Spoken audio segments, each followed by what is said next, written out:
Ya está, entonces para proyectarse, ¿sí tú sabes? Sí. Tú te pones acá a compartir, Hola, ¿qué tal? Mucho gusto. compartir y compartir, ya. Y José Manuel cuando quieras. Está todo bien. Puedes compartir, está grabando. Y está grabando, sí, ya. Está todo bien. Y... ahí lo tengo, ahí al fondo. Al fondo. Y esto lo resulta. ¿Qué tal, Alejandro? Gracias. Clarísimo. Yo lo coloqué aquí, pero no hay medio. No, son de semana. Sí. ¿Tú quieres que me ponga? No, pues te digo acá. Tengo que ver mejor la... Ahí. Y tú cuando quieras inicia mi semana porque está grabando. Sí. Sí. Si quieres te pones ahí para que te vea la cámara. Y ahí te cambias.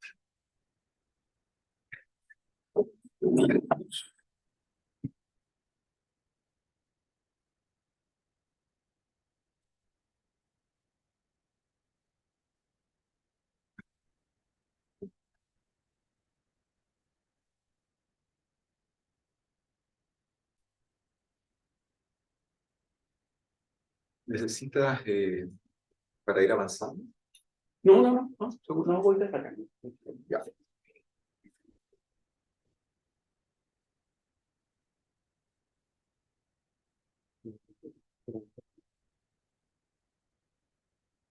Ah, buen chamba. Sí, sí, me avisó. ¿Puedo comenzar entonces? ¿Está bonito? Bueno, vamos entonces a comenzar el examen de grado de Sergio Garrido Trastar, va a defender su tesis de doctorado titulada Condiciones de vida de los trabajadores chilenos, estudio de casos de ferroviarios del Estado y mineros del cobre, 1884-1973. Esta tesis ha sido elaborada por la dirección del profesor Mario Matus y la comisión evaluadora está compuesta por el profesor Manuel Yorca, a quien agradecemos especialmente su colaboración, siendo él el evaluador externo de la Universidad de Adolfo Ibáñez, y el profesor Sergio Gres, ¿no?, de nuestro departamento de Ciencia Histórica, y el profesor Mario Matos, que es el director de la tesis. Bien, debo decir que tenemos los informes de evaluación, todos fueron calificados con la nota máxima, 7. Por lo tanto, tenemos ese precedente para este examen.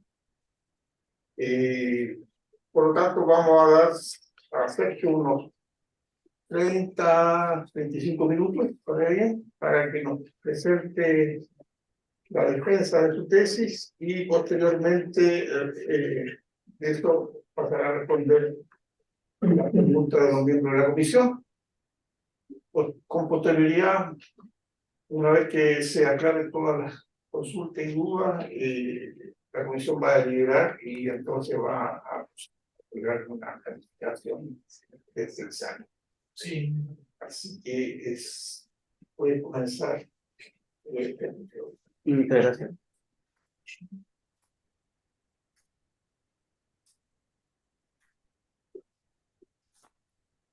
Bueno.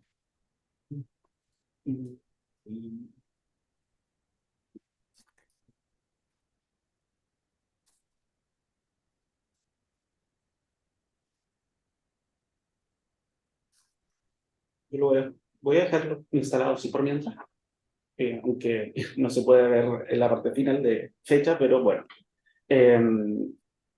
El título de este trabajo es Condiciones de vida de los trabajadores chilenos, estudios de caso de los ferroviarios del Estado y mineros del cobre. Me gustaría comenzar rápidamente y de una forma muy breve, un poco señalando el tema de por qué los sujetos y también por qué el periodo. Los sujetos de trabajadores ferroviarios del Estado y mineros del cobre son una elección que considera parte de mi especialización iniciada desde mis trabajos de licenciatura y magíster, en los cuales fui estudiando distintos aspectos de la organización laboral, de condiciones de vida también de ambos trabajadores en distintos periodos del siglo XX. Eso me ayudó a lo largo de esos dos momentos de mi formación a tener un conocimiento bien importante respecto al estado de las fuentes, ya las opciones de poder profundizar aquellos trabajos realizados tanto en licenciatura y magíster. También hay una inquietud académica, intelectual, por decirlo de alguna forma, que tiene que ver con que son dos grupos importantes dentro del mundo de los trabajadores chilenos. Son dos grupos que uno puede encontrar alusiones o referencia a ellos que lo hablan como un grupo de trabajadores privilegiados, como un grupo de trabajadores importantes que en algunos casos las fuentes llegan a un extremo y los etiquetan a veces de aristocracia obrera, o incluso en el desarrollo o el fragor de algunas huelgas hasta príncipes del proletariado. Es posible encontrar alusiones sobre trabajadores del cobre, por ejemplo. Eso por el lado de la elección. En un grupo, dos grupos de trabajadores para mí interesantes, importantes, sobre los cuales ya tengo un recorrido y que me motivaban a avanzar y llegar a un nivel de profundización mayor. En el caso de la frontera, bueno, no es un estudio de tipo comparativo necesariamente. ¿Por qué? Bueno, porque son dos trabajadores que tienen puntos de partida de su aparición, desarrollo histórico distintos, que alcanzan también momentos de liderazgo en etapas distintas del siglo XX. Por lo tanto, mi punto de inicio en este caso, la fecha de 1884, obedece principalmente a la creación de la empresa de ferrocarriles del Estado. La gran minería del cobre se desarrolla desde 1905 en adelante, la aparición del teniente, 1915 Chuquicamata, 1927 Potrerillo, 1959 El Salvador. Por lo tanto, escogí 1884 para comenzar desde un primer momento el estudio de los ferroviarios.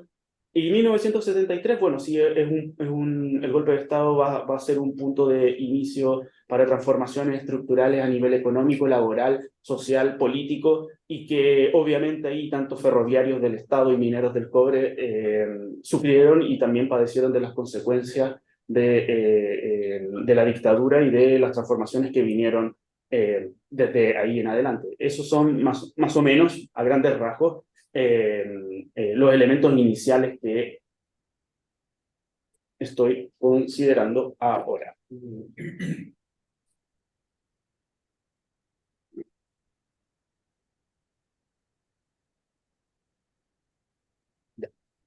Problema y objetivo. A pesar de ser sujetos bien estudiados por la historiografía, considero que aún hay espacios vacíos sobre cómo evolucionó el bienestar de ambos grupos.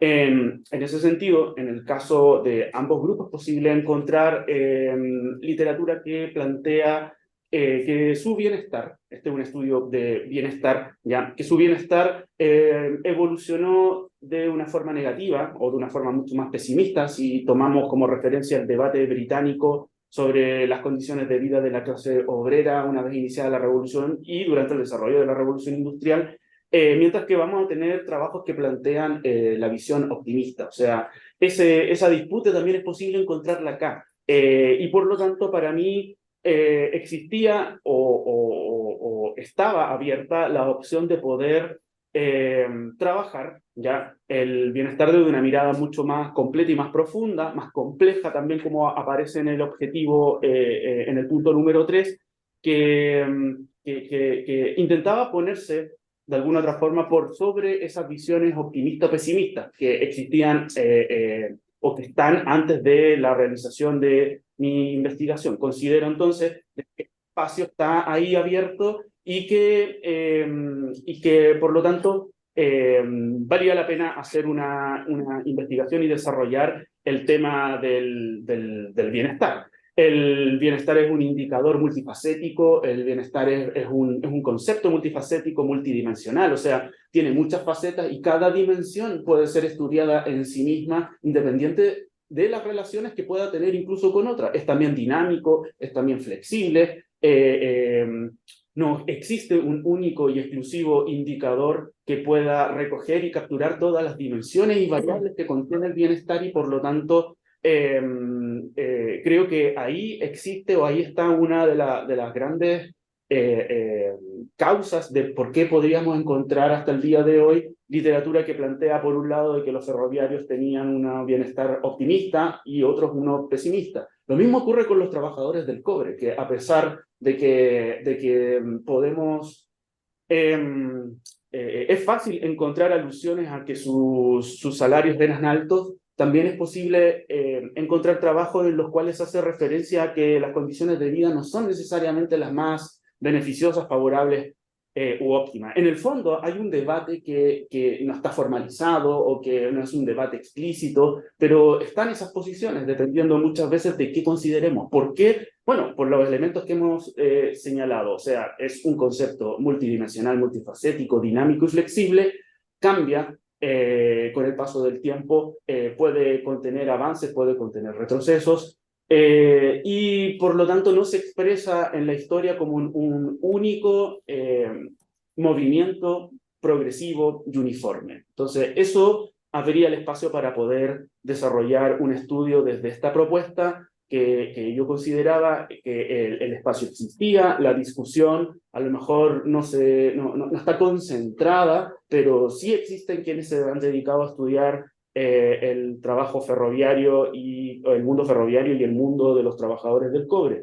¿Por qué se da también? Bueno, se da porque el manejo del concepto de bienestar a veces no ha quedado del todo claro o muchos estudios del bienestar asumen de que todos entendemos el bienestar de la misma forma sin considerar o considerando que existen indicadores de tipo objetivo, de tipo subjetivo, etcétera, etcétera. Entonces, se abre desde ahí un espacio importante y de ahí mis objetivos conocer la evolución de las condiciones de vida de estos dos grupos de trabajadores chilenos y analizar desde una mirada compleja y completa, considerando elementos objetivos y elementos subjetivos. La hipótesis de trabajo apunta en que en líneas generales las condiciones de vida de ambos grupos evolucionarían positivamente. Sin embargo, en el caso de los mineros, estos habrían logrado consolidar y ampliar una posición de bienestar que es mucho más favorable y que esto comienza desde la década de 1950, donde se puede empezar a ver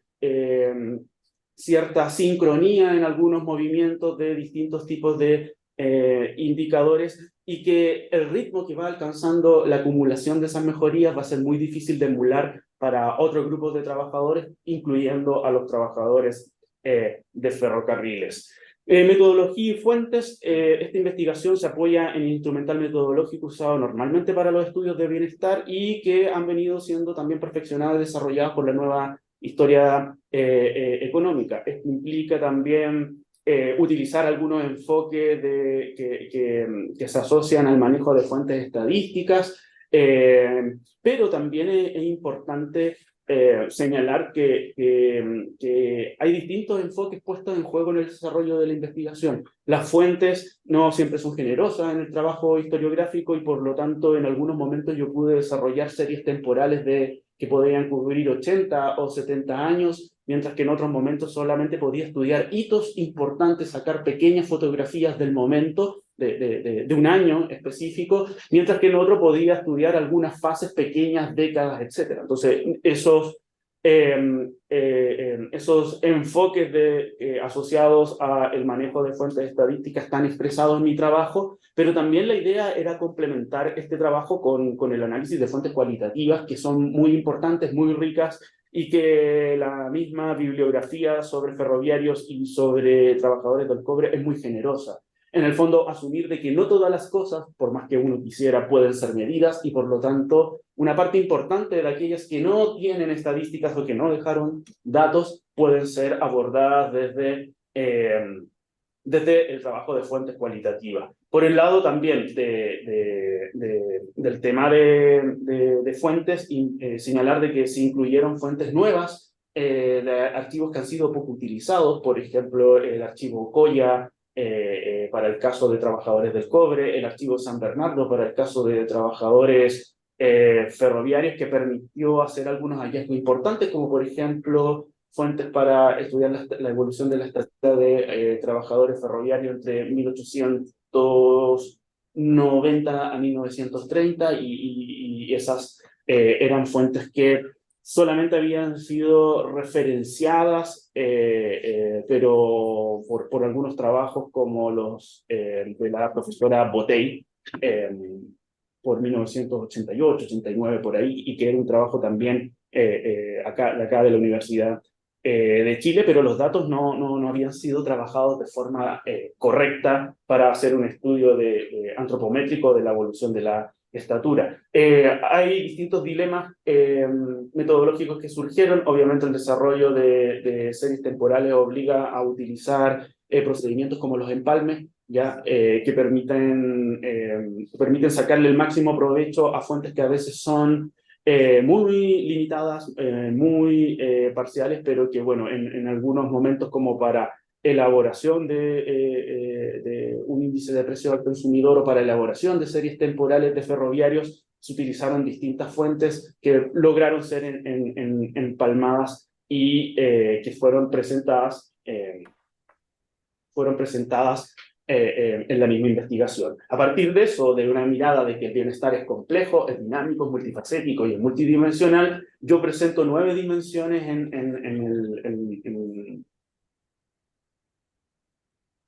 mi trabajo. ¿Ya? Estas dimensiones se pueden ir desglosando en indicadores, ¿ya? Y que lo que se busca acá es, en el fondo, abarcar la mayor cantidad de dimensiones posibles, partiendo desde lo que ocurre dentro del espacio laboral hasta llegar también a lo que es una medida o un análisis de la dimensión del bienestar subjetivo, de cómo los mismos trabajadores generan un discurso y tienen una propia percepción de cómo fue o ha sido su bienestar, ya en tanto ex trabajadores del cobre o ex trabajadores ferroviarios o trabajadores vigentes tanto de ferrocarriles como de la gran minería del cobre. Ahí destacado con amarillo aparecen indicadores en los cuales simplemente no se logró encontrar datos para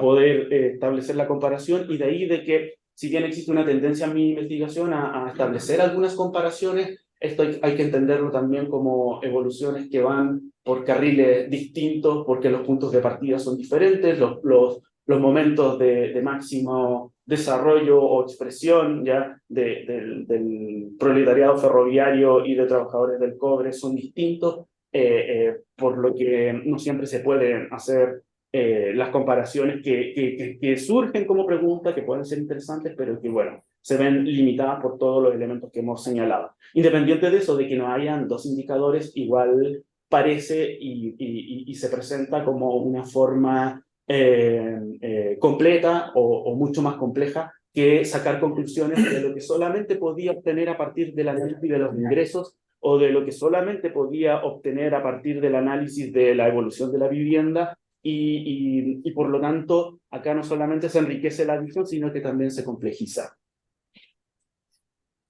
He seleccionado algunos elementos porque son muchas dimensiones y por lo tanto por el tiempo no era posible hacer una síntesis adecuada y que se pudiera ajustar a los tiempos, y también porque los profesores evaluadores ya hicieron una lectura y pudieron ver cada uno de los elementos, la evolución y el análisis, podríamos decir, detallado o paso a paso o año a año, ¿ya? ¿Bajo qué criterios los voy a seleccionar? Bueno, en el caso de la dimensión laboral, es porque es el primer punto de partida. Estamos hablando de grupos de trabajadores, por lo tanto es necesario tener como punto de inicio el mundo del trabajo, pero también es importante porque esto nos va a entregar en la dimensión laboral, y retorno un poquito atrás, ya nos va a ir entregando una visión matizada de cómo evolucionaron en cada uno de los sujetos analizados. Por ejemplo, parto con la rotación laboral, que es un elemento importante de cómo se mueve la cantidad de trabajadores que ingresan y que van saliendo, y que de ahí se abre un debate que es enriquecido mucho por lo que las distintas historiografía va señalando, el manejo de las políticas de despido, el manejo de las políticas de contratación, las políticas paternalistas, y que demuestran, en ese caso, esa tabla apunta de que cuando hay rotación laboral superior al 5%, estamos hablando de tasas estamos hablando de una alta rotación laboral en ese espacio de trabajo. Los números que están ahí representados son las cantidades de años, o sea, en cuántos años de los que yo estudié ya hubo una rotación del 5 al 10% o de menos del 5% o de superior al 10%. Y lo que se ve ahí es que en la gran minería del cobre tiene una rotación laboral que es mucho más significativa que en el caso de la gran minería del cobre. Por lo tanto, uno podría plantear que a priori en los ferrocarriles hay una mayor estabilidad en términos del manejo de la mano de obra, pero que, bueno, en el caso de la gran minería del cobre hay que hacer todos los elementos que estábamos, incluir los elementos de análisis que estábamos señalando, o sea, el manejo de la política paternalista, también el proceso de que la mano de obra que recibe la minería es una mano de obra mucho más compleja en términos de la obediencia laboral, de vivir dentro de una company town en la cual las reglas son sumamente rígidas, y por lo tanto eso abre espacio para que hubiese justamente una significativa rotación en ese espacio de trabajo.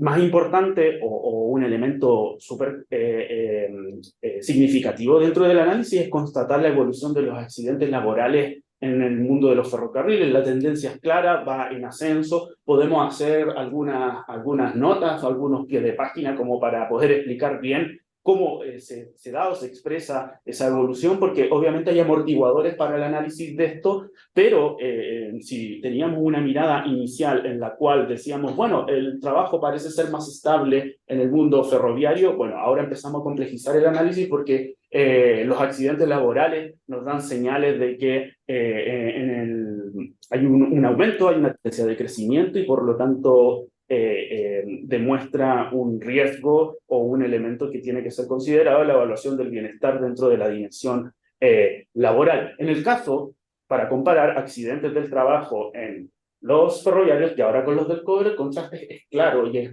significativo. ¿Ya?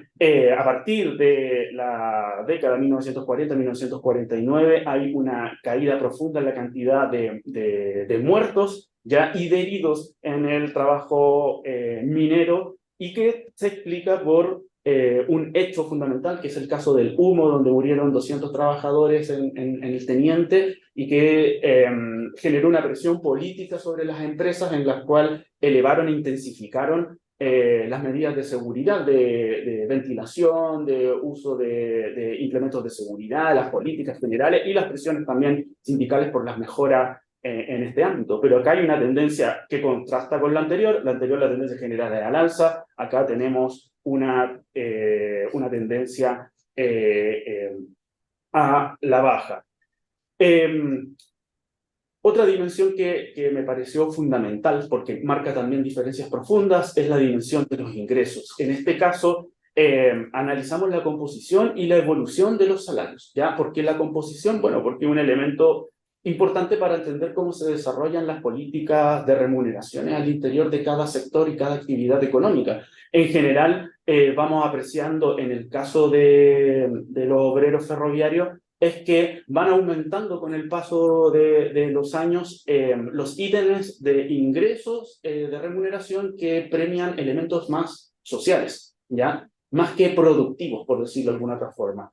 Y eso va a ser un cambio importante, o sea, salario familiar, gratificación de zona, ¿ya? Y otros componentes que reflejan ese cambio, que en los inicios, en los años 20, 28, 30, 32, el salario base, como premio de la labor estrictamente de trabajo físico realizado en los ferrocarriles, absorbe casi más de un 90% en algunos casos y el 100% en algunos momentos, y que con el paso del tiempo, bueno, esos componentes van cambiando. Y por lo tanto el trabajo ferroviario se ve como en sus ingresos recompensado desde el punto de vista desde el punto de vista de aportes que no recompensan los elementos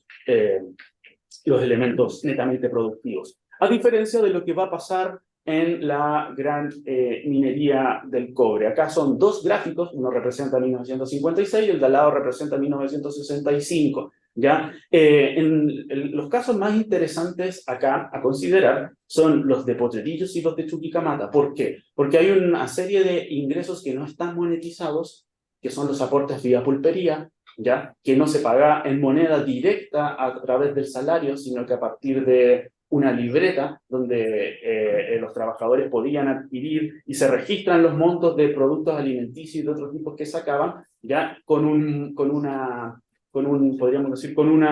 margen de crédito que estaba establecido según si estaba casado o no estaba casado, la cantidad de hijos, la cantidad de familiares, etc. Pero es un ingreso no monetizado y por lo tanto ese ingreso no monetizado pasaba a conformar lo que está ahí en la columna naranja que representa beneficios sociales.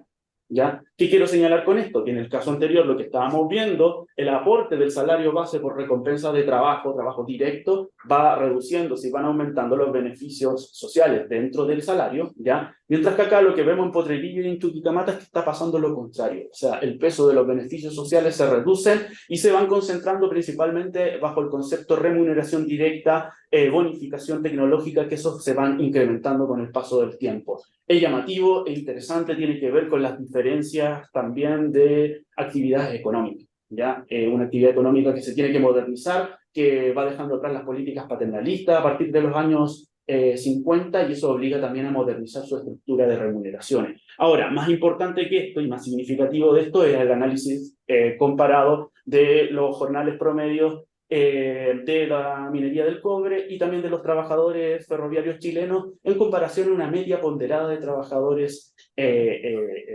chilenos entre 1884 y 1965, un poquito más, ¿ya?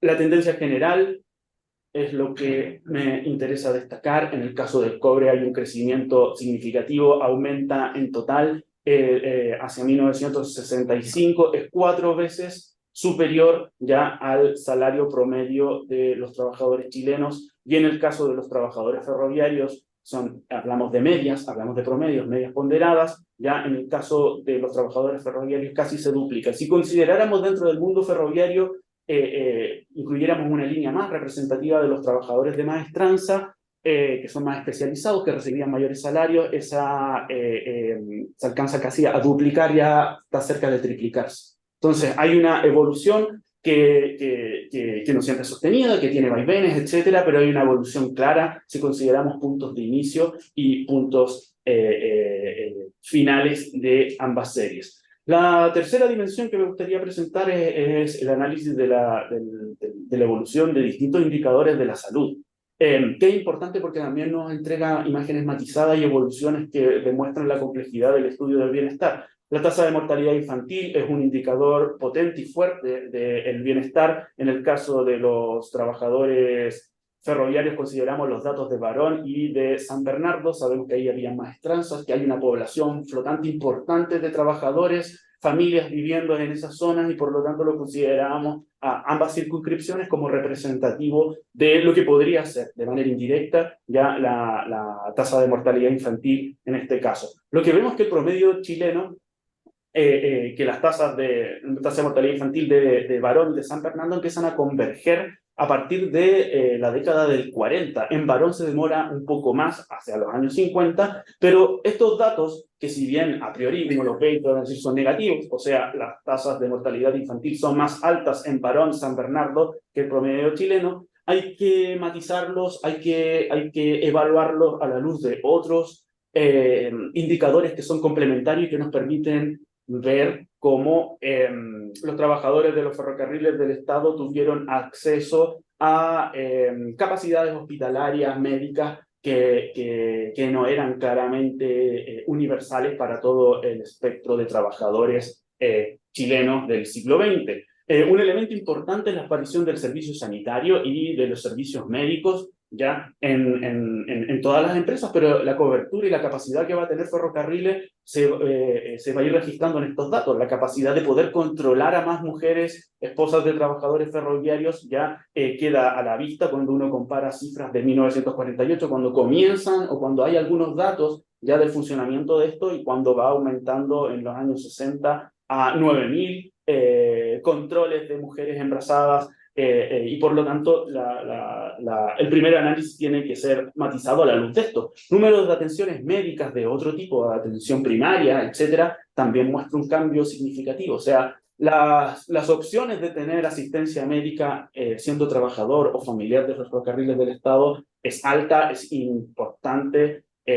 Y todos los indicadores que estuvimos estudiando nos van mostrando eso, la posibilidad de atenciones dentales, de realización de exámenes, de poder recibir medicamentos a bajo precio a partir de beneficios empresariales, van conformando un todo que matiza claramente esta imagen. ¿Ya? Esta imagen que parece pesimista en el inicio tiene que ser cuestionada por esto. Y finalmente tenemos la estatura para el caso de los ferroviarios, que es otro indicador importante, pero un indicador sintético que no refleja solamente las capacidades o la herencia genética de los padres, del niño, del bebé, de la persona, sino que también las condiciones en las cuales desarrolló su primera infancia y adolescencia, y por lo tanto esos factores de contexto sanitario, alimenticio, social, ya permiten mostrar un panorama más complejo e interesante. Los datos,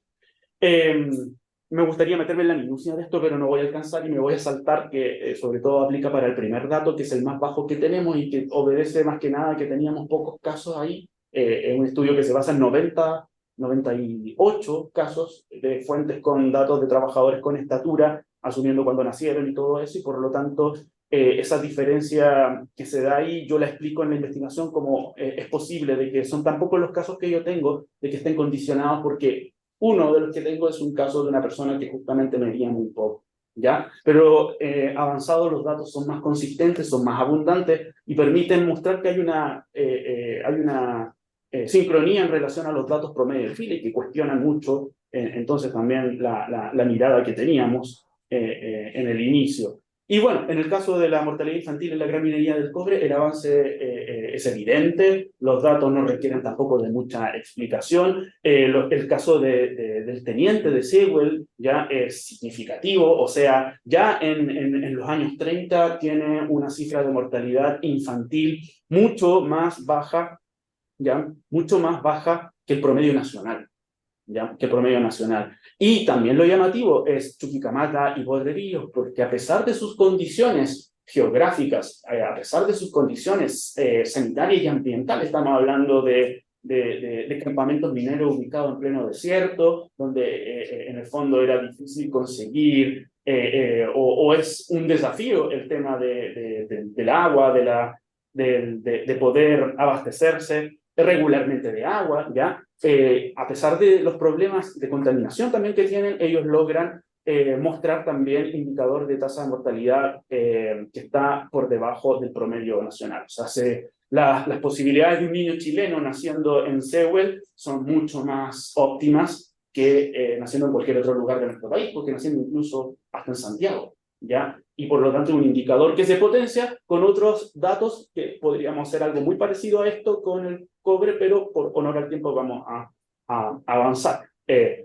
Hay hitos referentes que son significativos. 1957, Hospital Roy Glover en Chuquicamata, uno de los más modernos de Latinoamérica, ya la llegada de rayos X, de una serie de exámenes que son pioneros en Chile, pasan primero por su presencia en campamentos o en hospitales como los de Sewell o como los de Chuquicamata. Entonces, eso refuerza un poco estos datos, ¿ya? Y otro elemento importante para ir cerrando, esta es la última dimensión que yo voy a presentar, que es la dimensión del gasto, el consumo y el aporte calórico, que van coincidiendo, con diferencias, pero coincidiendo en que los presupuestos de los trabajadores ferroviarios y los trabajadores del cobre van destinando cada vez una menor proporción de sus ingresos destinado a gasto en alimentos, cumpliendo con la ley de Engel, en la medida que mis ingresos, se sumen, se aumenten, la cantidad destinada al ítem alimentación va reduciéndose. Esto es mucho más evidente en el caso de los trabajadores ferroviarios que en el caso de los trabajadores del cobre, donde el ítem alimentación llegó a un 10%. Obviamente, todo esto explicado por lo que aparece ahí abajo, rol de la pulpería. ¿Ya? El papel de la pulpería como una institución que aseguró el abastecimiento de alimentos a precios congelados durante casi 30 años a los trabajadores del cobre. Es un papel que es un beneficio que fue único y exclusivo prácticamente. Hay que, de alguna otra manera, es un desafío al cómo entendemos las pulperías o entendemos este tipo de tiendas dentro del contexto obrero, y sobre todo cuando nos acercamos al siglo XIX, donde muchas veces se le da una connotación negativa a su funcionamiento. En el caso del cobre adquiere otro rol. Estamos hablando de precios de alimentos que estuvieron congelados desde 1930 hasta 1958. ¿Ya? En 1958. Y eso es un beneficio que se expresó en las pautas de gasto, obviamente, de los trabajadores ferroviarios de una forma más fuerte, del cobre, y que los trabajadores ferroviarios no lograron, un beneficio que no lograron tener. Todo esto se va expresando también en dietas que van a ir evolucionando, cambiando con el paso del tiempo, se van a ir haciendo variadas, ricas, y que van a permitir un consumo calórico por persona que cubre plenamente las necesidades alimenticias de trabajos fuertes, como son los de ferroviarios y los de mineros del cobre. Acá el ejemplo de lo que implicaba las diferencias de los precios de comprar en Chuquicamata en 1958. El precio de la pulpería por un kilo de arroz era 3.15 en ese caso, de recuerdo, son escudos, ya en 1958, mientras que en un almacén particular ya el valor era de 43. Las diferencias son notorias. Hay todo un debate en torno a esto, pero es interesante considerar de que un dato o un elemento que puede llamarnos a ver esto de una manera diferente es que una de las huelgas en Potrerillos o uno de los conflictos importantes tiene que ver con los trabajadores en algún momento no estaban satisfechos con consumir carne congelada, traída, importada, ¿ya? ¿Y por qué? Porque estaban acostumbrados a tener mataderos en Potrerillos prácticamente en pleno desierto y comer carne fresca, ¿ya? Entonces, ¿cómo interpretamos esto? O sea, en el fondo, el comer carne congelada es una caída en sus niveles de vida, en su condición de bienestar. Cuando, en el fondo, ampliamos y miramos ya con telescopio y no con lupa, y vemos que, bueno, el acceso a la carne no era una cosa universal, a lo mejor dentro de todo el espectro de la clase obrera chilena, ¿ya? Interesante entonces ver ese papel de la pulpería asegurando un abastecimiento de productos a precios irrisorios, congelados, lo que para la empresa, que en un primer momento quería controlar, las empresas norteamericanas lo veían como un espacio de control, ¿ya? De lo que los trabajadores compraban, para que no compraran alcohol, para que no gastaran sus dineros, podríamos decir, en vicios. Después se transforma en un claro beneficio para los trabajadores que obliga a las empresas a tener que comprar productos a precios que la inflación en esos momentos estaba avanzando sostenidamente y creciendo sostenidamente, pero tener que vendérselos a sus trabajadores a precios que estaban fijados en valores de 1928. Creo que es un beneficio claro, potente, que tiene que ser bien evaluado dentro de cualquier análisis que hagamos del bienestar de los trabajadores del cobre y en general, ¿ya? Este es un cuadro sintético que resume un poco lo que también no pude explicar y que fue presentado en la investigación y que los evaluadores pudieron revisar, que son las otras dimensiones también, ¿ya? Acá el criterio que yo uso en ese sentido es en qué medida yo logro identificar en cada una de esas dimensiones un avance generalmente sostenido, ¿ya? Generalmente sostenido, y por lo tanto el cumplimiento de la barra en sentido horizontal tiene que ver con que si yo veo beneficios en esa dimensión, o sea, si Parto como por ejemplo con la rotación laboral, asumiendo de que hubo rotación laboral, de que hubo despidos en ambas empresas, ¿ya? Hubo movimiento de mano de obra por distintos factores y por lo tanto el tema del trabajo es un ítem importante a considerar, pero por ejemplo cuando vamos, ¿cómo evolucionó el trabajo diario? Vamos a ver que hay avances en la jornada de trabajo, vamos a ver que hay leyes de protección importantes en temas de seguridad, que se van a ver reflejados en que los trabajadores del cobre tienen menores accidentes de trabajo desde los años 50, mientras que los ferroviarios aumentan sus tasas de accidentes laborales, pero que esto me permite ver también algunas cosas interesantes, por ejemplo, el cumplimiento alto o importante en el punto de vista de la dimensión educativa, donde si bien los ferroviarios tienen un punto de partida mucho mejor que los trabajadores del cobre, donde había mucho analfabetismo en los inicios, pero después los hijos de los trabajadores van educándose, la cantidad de escuelas creadas en los campamentos es alta, la evaluación final que yo hago de esa dimensión de educación es mucho más positiva ya que negativa. Ahí voy identificando algunos elementos que me permiten ver en el fondo y hacer una comparación bien general, ya, bien general, bien amplia, asumiendo de que los criterios que yo utilizo para hacer esta tabla son perfectamente cuestionables y que podríamos entrar a debatirlo, porque es algo que yo considero que está dentro de las conclusiones o de puntos que están pendientes. Yo tengo un montón de datos. ¿Cuál es el filtro con el cual yo voy a poder hacer comparable y decir la evolución de ferroviarios es mejor o peor que la mejor que la de trabajadores del cobre? ¿Cuáles son las conclusiones? Bueno, a nivel general, los ferroviarios y los mineros mostraron avances optimistas claramente en distintas dimensiones del bienestar, situándose sobre el promedio nacional en distintos ámbitos. Aunque compartieron logros, las dinámicas no fueron sincrónicas, existiendo diferentes puntos de partida y capacidades de sostener los beneficios. Efectivamente, en el inicio los ferroviarios ocupan una posición de liderazgo en materia de bienestar, pero esta va cediendo terreno ante la acumulación sostenida de beneficios de la gran minería del cobre, principalmente entre la década del 40 y la década del 50, donde las diferencias están siendo cada vez más marcadas. No se deben olvidar los matices internos, que algo no alcancé a hablar mucho.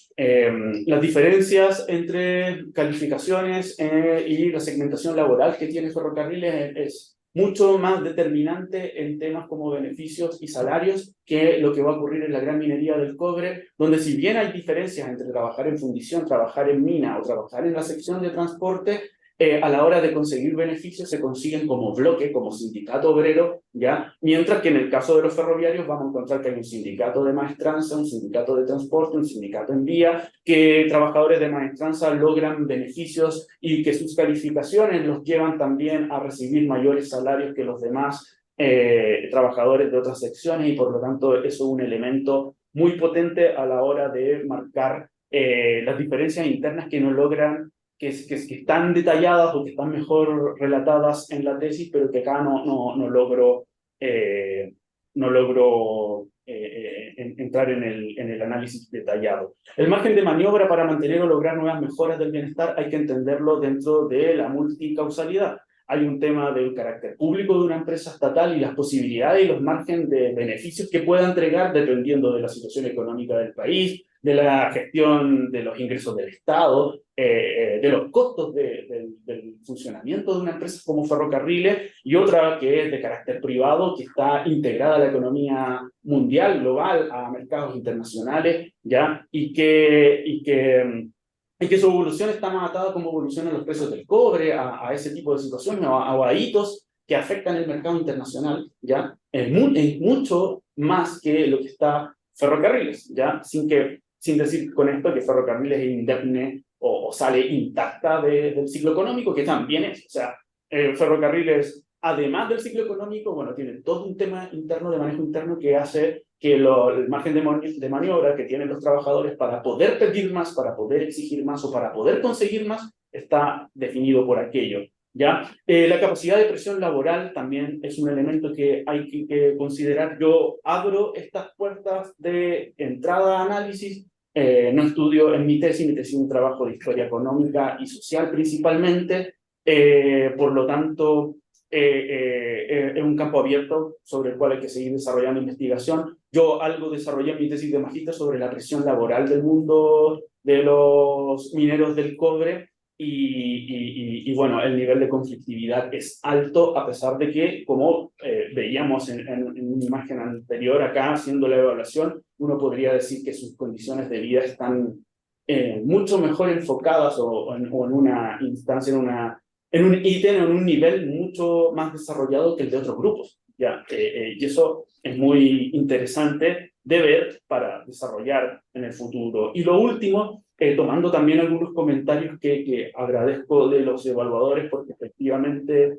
es algo que no alcancé a trabajar con profundidad, es el tema de cómo poder establecer y desarrollar los nexos justamente entre la historia económica y social y la historia política que influye sobre los trabajadores del cobre, sobre los trabajadores ferroviarios, sobre la empresa de ferrocarriles del Estado, sobre las empresas productoras de cobre, ya en una dimensión de análisis que yo no lo logré aceitar del todo. Si bien toco algunos elementos legislativos, tomo algunos elementos de las manifestaciones sindicales o de expresiones de huelgas que fueron llamativas, que consiguieron beneficios y que van marcando un poco el cómo justamente estos dos grupos van construyendo sus identidades, ya van definiendo sus estrategias reivindicativas y van definiendo también cuáles son sus verdaderas capacidades de liderazgo dentro de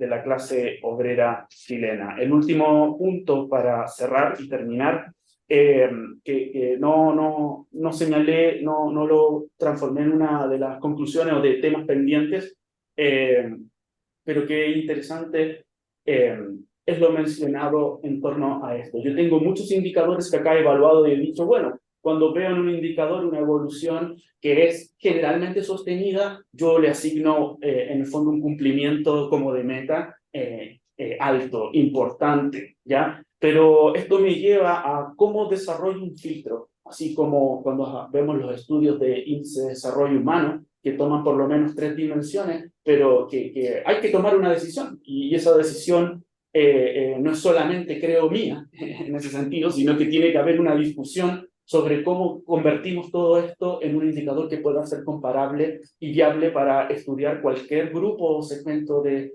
trabajadores. Creo que ese es un tema pendiente, un desafío grande también, importante, porque no es algo que yo sienta que pueda tomar a priori, sino que requiere de un debate sobre quienes estudiamos el bienestar y a quienes les gusta el bienestar, ya los estudios de bienestar que tiene que ser profundo, ya tiene que ser profundo. Creo que esos son mis temas que están dentro de las conclusiones, pero que son temas a desarrollar que espero poder potenciar una vez terminada ya esta etapa con este examen. Bueno, gracias, Sergio. Exposición. Vamos a hacer una primera ronda de preguntas, comentarios, ¿no? Yo creo que el mejor método es que hagamos una primera ronda, tú agrupes las observaciones, las preguntas y los comentarios y que tú pases a responder. Y luego damos una segunda ronda también de profesores para seguir el diálogo. Entonces vamos a dar primero la palabra al profesor Manuel Llorca, luego al profesor Gres y finalmente al profesor Manuel.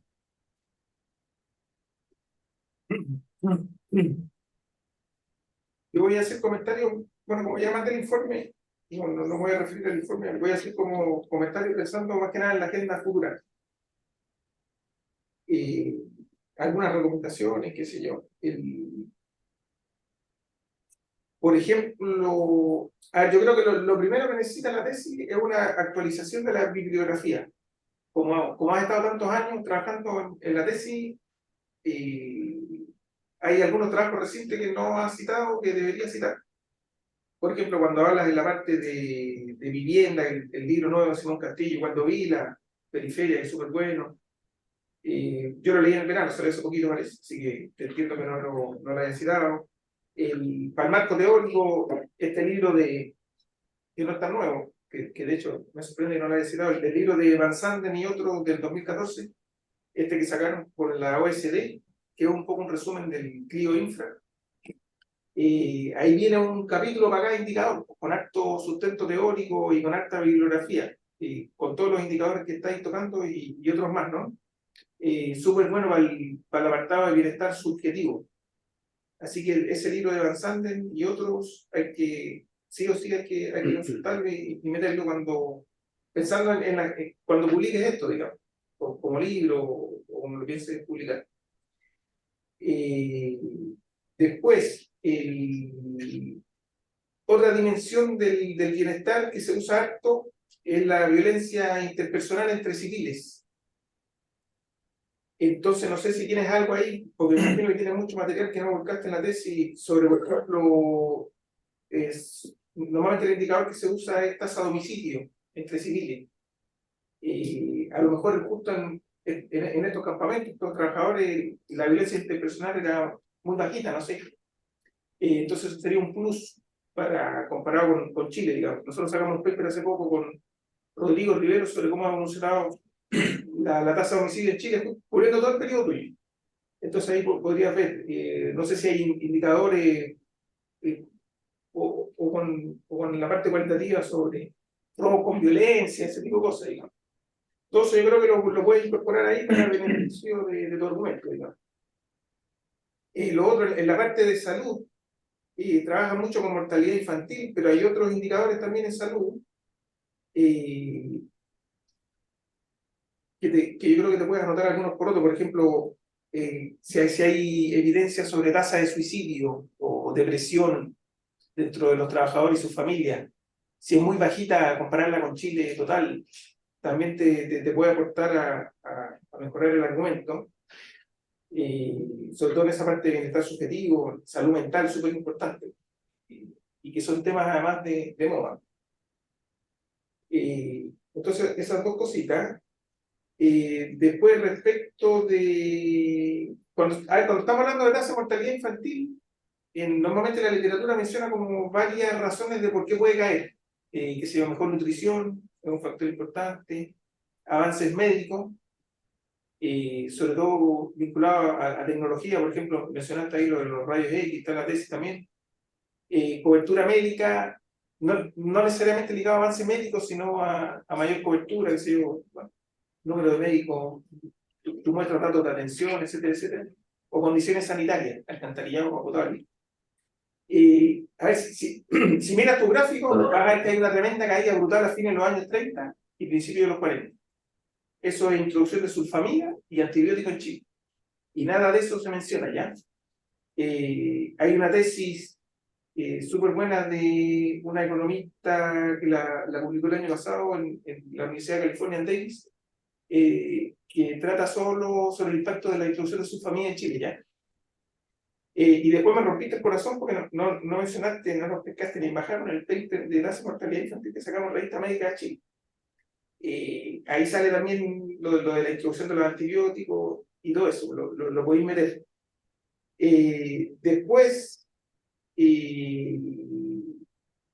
no sé si tendrá datos de morbilidad, porque ya una cosa es la mortalidad, pero también la morbilidad es súper importante y de hecho, cuando hay datos es mucho mejor tratar morbilidad en vez de mortalidad porque la incidencia es mucho mayor, digamos, ¿ya? Entonces a lo mejor explorar ahí si dentro de esos registros que tienes de atenciones médicas, etcétera, hay registros de morbilidad y compararlo con los nacionales, por ejemplo, para el caso de Chile, desde los años 20 hay enfermedades de notificación obligatoria. Ahí hay tasas de morbilidad que puedes comparar con tus poblaciones, digamos. Lo otro, habla de transición demográfica y transición epidemiológica, pero no habla de transición nutricional, y eso me llamó la atención. Tienes que hablar de transición nutricional porque usa muchos datos de calorías, de consumo de alimentos, etcétera, etcétera. Entonces es un concepto que tiene que ir, transición nutricional, ¿ya? Nosotros sacamos un par de papers, uno en el 2020 mostrando la evolución del consumo de carne y lácteos, y hace un par de años en la revista de la Corte, esta Ripar, sobre la transición nutricional en Chile. Entonces ahí te puedes apoyar un poquito de eso. Vinculado a eso, no sé si pensaste, aprovechando que tu supervisor es experto en precios y salario, en comparar los datos que tienes de consumo de alimentos con los de la encuesta de presupuesto familiar del INE. Que si mal no recuerdo, parten en el 56, Marita, ¿no? Sí. Entonces compararlo porque están por deciles, o sea, por quintiles, ver los quintiles relevantes con tus poblaciones, sobre todo cuando hablas de consumo de familia. Luego el tratamiento de las transiciones demográficas y epidemiológicas, que está bien, es bueno que lo hayas metido, pero creo que es un poquito superficial en términos de la literatura. Por ejemplo, descansa mucho en la tesis de Moreno, que es una tesis de magíster, esto es una tesis de doctorado. A Rivera lo mencionáis solo de pasadita. Entonces ahí yo creo que hay que meter la tesis de esta niña de Sáenz, creo que Sáenz la vi, ¿no? Pero de California Davis, los trabajos nuestros sobre mortalidad infantil, etcétera, etcétera. Hay mucho trabajo sobre mortalidad infantil en Chile para ese periodo. Está el paper este de Brieva también comparando Chile con Argentina, etcétera, etcétera. Luego, aquí tirando ovejas para el señor director de tesis. La estructura de la tesis yo la encuentro ultra desbalanceada. Esto puede ser cosmético solamente. Capítulo 1 tiene 14 páginas. Capítulo 2 tiene 13 páginas. Capítulo 3, 41 páginas. Y capítulo 4, 200 páginas. Eso no puede ser. No sé. No sé si es cosa de viejo majadero ya, pero no podéis tener un capítulo de 14 páginas y otro de 200. A lo mejor subdividir el capítulo 4 en varios capítulos. No sé, ya pensando en el libro, digamos. Después algunas cositas chicas, por ejemplo, cuando hablas de antropometría, que dicen los estudios antropométricos utilizan registros provenientes de archivos militares, los que han sido muy criticados, debido a que cada rama patatí patatá, y bueno, ahí como el hombre imaginario, criticado por quién, tiene que citar la literatura. Después eso se resuelve fácil con un histograma. Si uno ve el histograma y la estatura tiene una distribución normal, no hay ningún problema con que hayan estaturas mínimas e ingresos mínimos, que de hecho es lo que pasa para Chile. Los únicos problemas para Chile con los datos de registros militares son para el periodo colonial, que tú no lo tocas. Entonces, para el caso chileno, esto no es un problema, ¿ya? O si lo vaya a presentar como un problema, bueno, respaldarlo con literatura relevante, ¿ya? Después, en la tabla 7, esa de estatura, los datos de hombres y mujeres nunca se presentan juntos. Eso, por una cuestión fisiológica, los hombres son en promedio más o menos 10 centímetros más altos que las mujeres. Entonces, jamás se muestran juntos, ¿ya? Sobre todo para mostrar un promedio. Separados siempre, hombres de mujeres. Como tienen tan poquitos datos de mujeres, mejor ni mostrarlo, porque en algunos periodos tiene 0, en otros 1, 2, así que yo sacaría a las mujeres. De hecho, eso te puede distorsionar los mínimos. Yo la sacaría completamente, y qué sé yo, en los 80 tienes un dato, también lo sacaría, en los años 20 tienes 8, también lo sacaría, y trabajaría con periodos donde tengas una muestra mínima aceptable, digamos.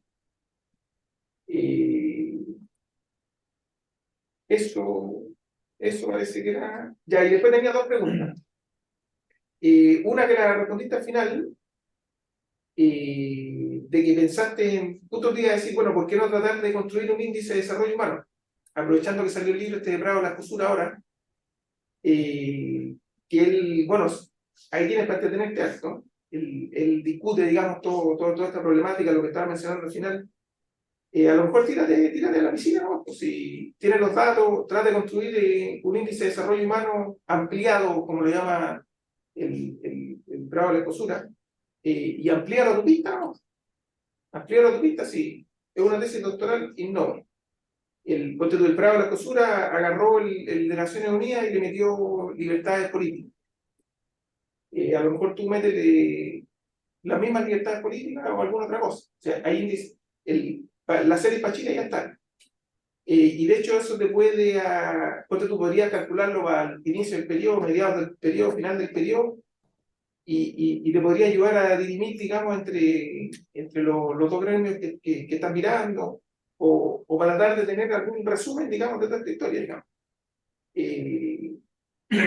Así que ahí te recomiendo el libro Bravo de la Cosura. Gracias a los camaradas rusos te lo puedo mandar en PDF.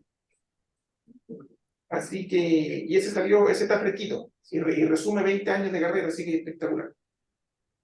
Y luego, entonces fue una pregunta bueno, ya me la respondiste, sí, pero era una pregunta si había pensado tratar de calcularlo. Y la otra pregunta, y que lo mencionaste como al inicio, pero de pasadita nomás, si esta supuesta, esto de los, ¿cómo fue que lo mencionaste? Para referirte a los trabajadores privilegiados, la aristocracia laboral, Aristocracia obrera. eso. Y si nos puedes contar un poquito si hubo tensiones entre estos dos gremios y otros gremios. Y en qué se tradujo eso, digamos. De hecho, a lo mejor puede que le haya provocado algún estrés a los mismos trabajadores, a esta aristocracia. Pero si nos puedes contar un poquito más sobre qué tensiones pudo haber producido estos privilegios, digamos. Así que eso. Pero bueno, ya todos los próximos tienen esto más que nada pensando en los planes de publicación. Gracias, doctor. ¿Ves? Bien, yo no soy especialista en historia económica, por lo tanto, no estoy en condiciones de hacer tantas observaciones como las que hizo el profesor Yorca, o las que podría hacer todavía el propio director de tesis. Creo que el gran mérito de esta tesis, uno de los grandes méritos, es haber trabajado con en base a este concepto amplio, que lo defines como multifacético, multifuncional, consistente en no reducir el bienestar a una dimensión puramente económica o salarial, sino que trabajar con no solo indicadores objetivos, sino que indicadores subjetivos. No voy a recrear el discurso que hice en mi informe porque sería absolutamente existente, todos lo conocen. Me quiero detener en un aspecto del bienestar subjetivo. Es el que tú nos hagas un comentario. Me parece que es necesario contrastar la autopercepción que tú la desarrollas bastante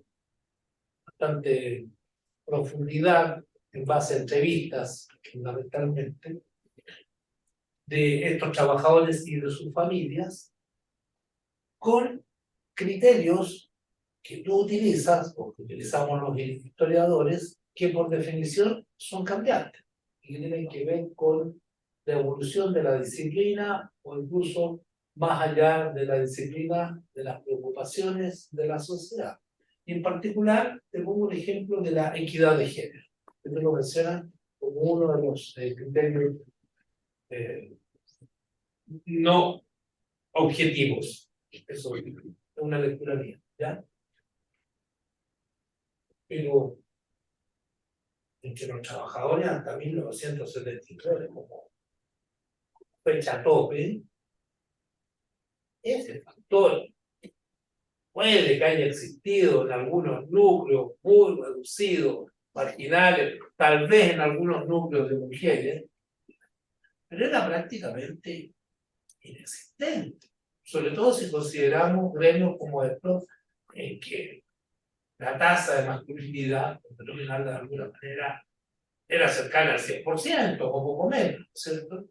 Entonces, ¿qué tan pertinente es indagar ese factor? Yo sé que la historia se escribe siempre desde el tiempo presente y que son las preocupaciones de nuestro tiempo presente las que determinan la lectura o la condicionan, por lo menos, del pasado.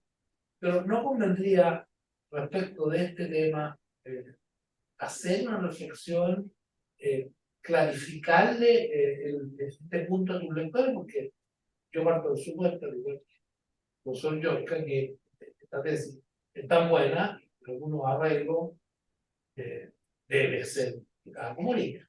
Entonces, esa es mi primera observación. Y la segunda tiene que ver con una observación que yo te hice, y a la cual tú te referiste, pero de manera muy al paso, Porque bueno, honestamente tú reconoces que es un tema que tú no has trabajado, no lo has pensado mayormente. Tiene que ver con la relación con la historia política. Yo te decía, si bien la relación de la historia económica con la historia social está muy presente, está sólidamente articulada, tú decís, el vínculo entre la historia económica y la historia política, que tú lo anuncias varias veces en la introducción, prácticamente está, no diría ausente, pero aparece de manera muy tenue, así, casi como al pasar, ¿no es cierto? Porque yo te decía que la descripción, análisis de política de bienestar del Estado o de las empresas no da necesariamente. Cerrado. Está cerrado. Sí, está en el pasillo justamente a este lado, a la otra biblioteca. ¿Tiene que cerrar el micrófono o en Zoom? Ahí está, ahí lo sé. Sí, y eso está desde Pekín, ¿desde dónde está eso? Barcelona.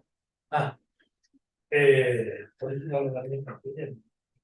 Decía que la descripción y análisis de política de bienestar o de las empresas no da necesariamente cuenta de una relación entre la historia económica y la historia política.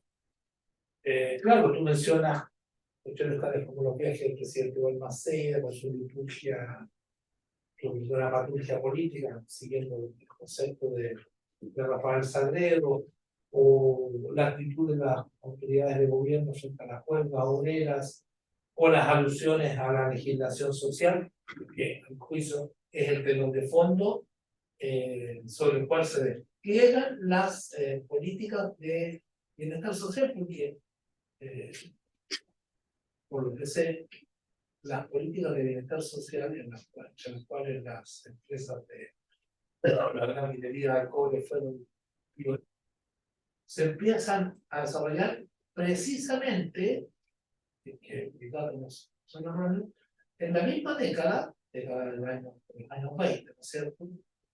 En que se produce la gran evolución del Estado chileno, ser un Estado asocial, Estado oligárquico, excluyente, a intentar ser un Estado incluyente, asistencial por lo menos, ¿ya?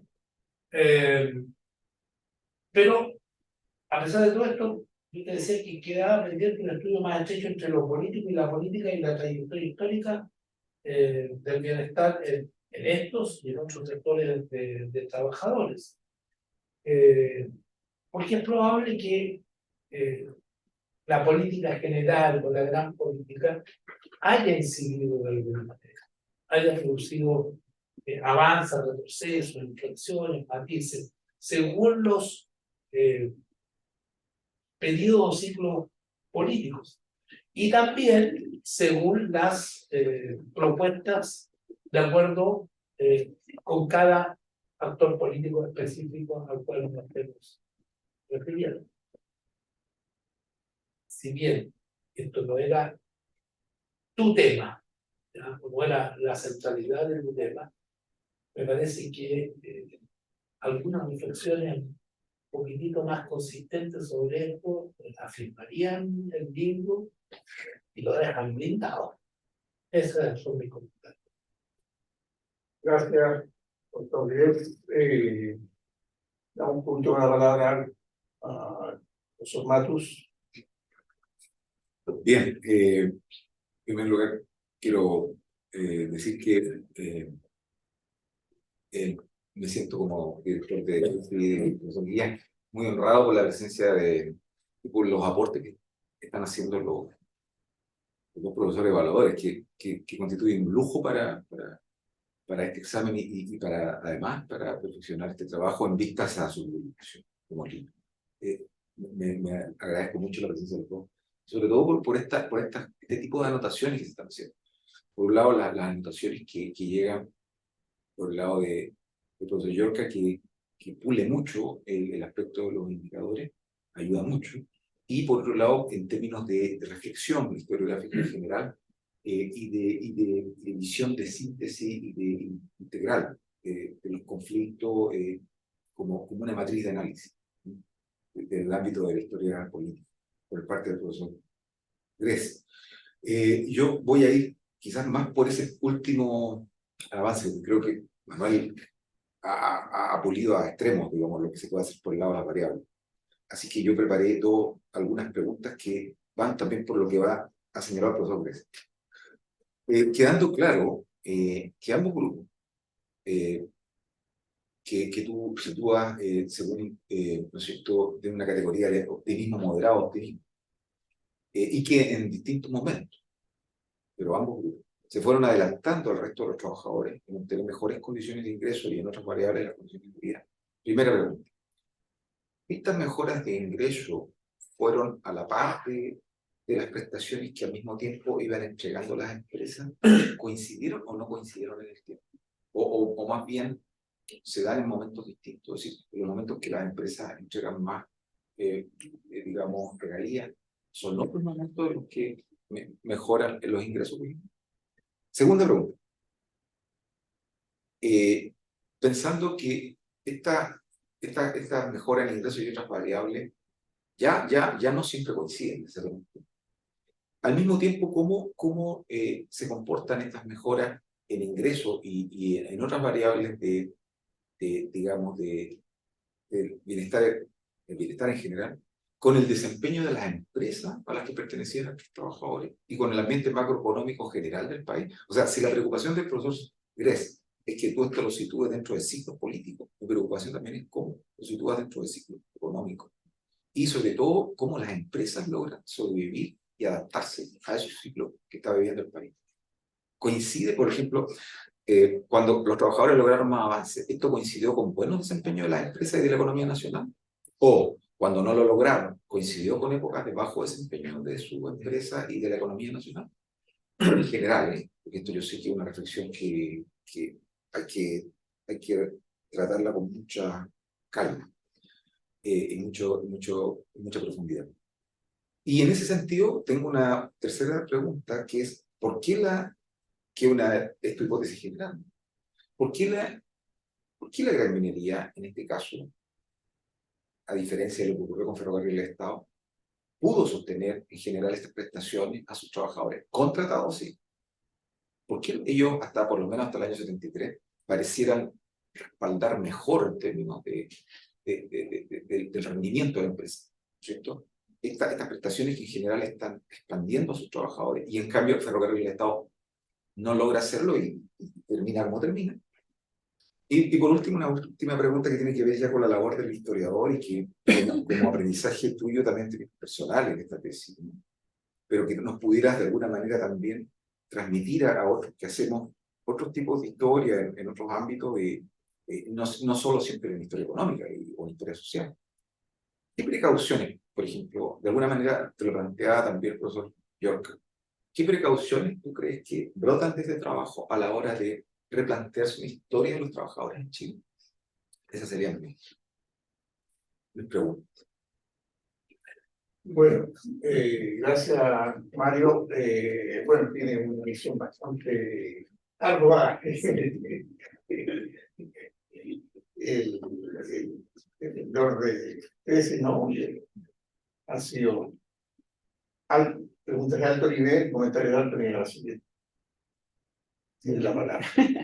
Me hice un capítulo nuevo de preguntas para agregar, pero partiendo por lo que, sí, agradecer todas las recomendaciones, partiendo por las de Manuel, hay cosas que claramente cuando uno se mete a estudiar el bienestar y como que amplía el espectro, se da cuenta de que cada dimensión del bienestar es una unidad en sí misma de estudio.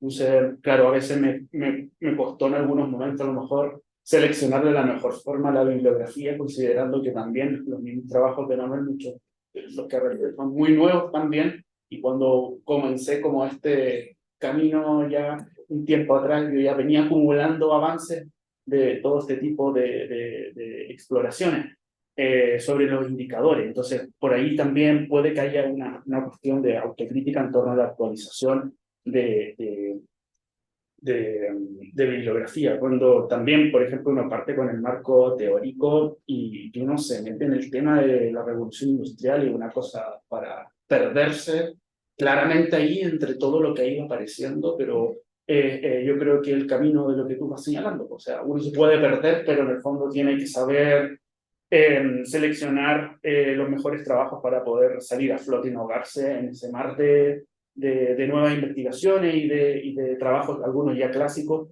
que sean como ya consolidados en torno a los estudios de bienestar y que en el fondo es como el referente para meterse en estos debates.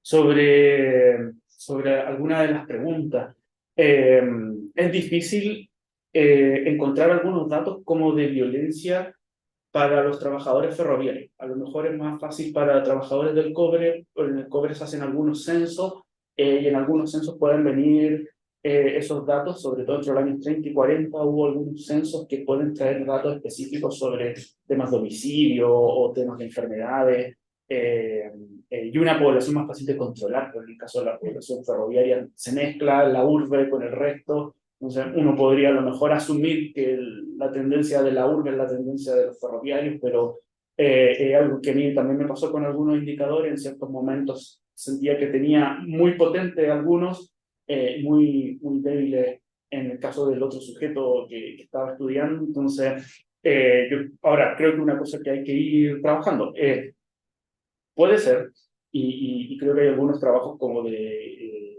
Plugo que hablan un poco del tema de la violencia intrafamiliar en el teniente. Y por ahí se puede como explorar a lo mejor algunas cositas, a lo mejor más potente o con más detalle de lo que podría ser a lo mejor los homicidios. Pero los campamentos sí son un ámbito sobre el cual se podría hacer un esfuerzo mayor como para poder pesquisar algunos elementos de un indicador como podría ser justamente los de violencia. Violencia social, en este caso intrafamiliar. Por ejemplo, disculpa que me interrumpa, en el libro de Simón Castillo y Waldo Vila, ellos mencionan que cuando se empiezan a armar las poblaciones en la periferia de Santiago en los años 20, 30, la demanda más importante de los pobladores era el alumbrado público, incluso muchas veces por sobre alumbrado público como medida para prevenir la violencia, digamos. Es decir, incluso por sobre alcantarillado o agotar, una cuestión impresionante.